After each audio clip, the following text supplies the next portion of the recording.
Excellencies, Nobel laureates, distinguished leaders, young advocates and friends from across the world, warmest greetings from Bhutan.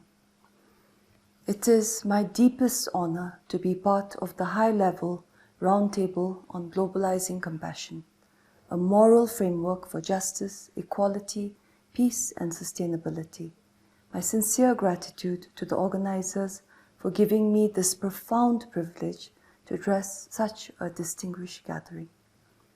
Today is an opportune time for global leaders to come together and work towards globalizing compassion. Our world is deeply unsettled.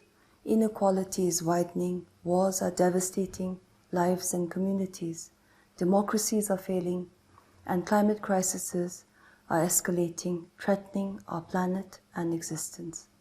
It is easy in such times to be overwhelmed by despair, and yet it is precisely in moments like these that humanity must return to its deepest strength through our shared capacity for compassion, and we must promote justice, equality, peace and sustainability.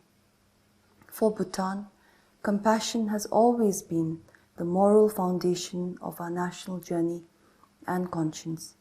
We have been truly fortunate as a nation to be guided by the compassionate leadership of our successive monarchs.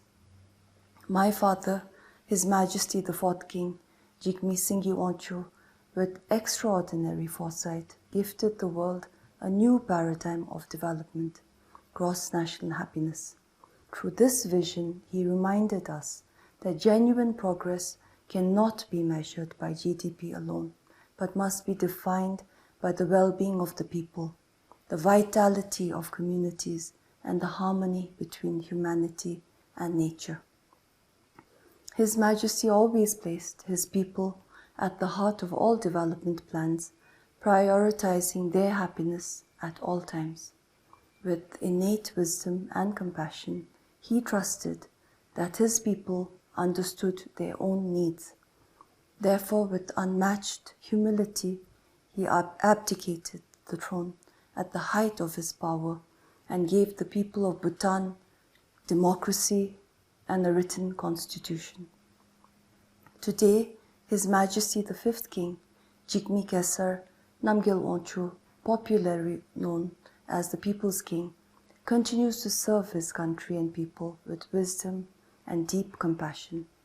Since 2006, His Majesty has guided Bhutan's historic and peaceful transition to democracy and strengthened it with clarity of vision.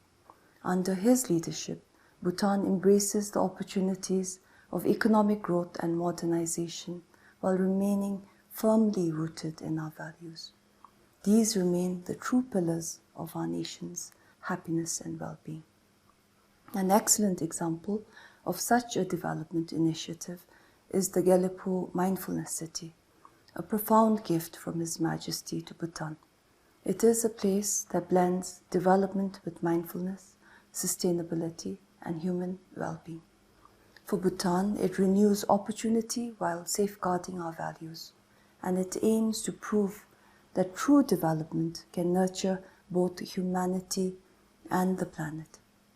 Through the examples of their Majesties and our successive governments, Bhutan chose a path that prioritizes well-being and sustainability and aspires to show the world compassion and leadership in the 21st century is not a distant ideal, but a living practice.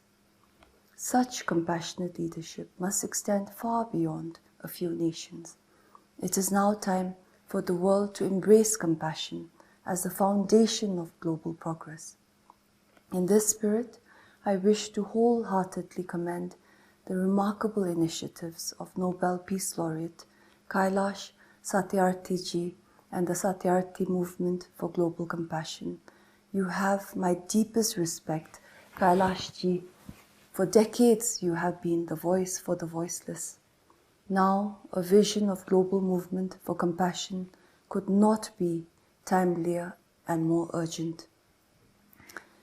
It is now time for compassionate action, because it is the foundation of the future. and we in Bhutan at JSW Law School are already doing our part by collaborating with the Satyarthi Movement for Global Compassion on various fronts.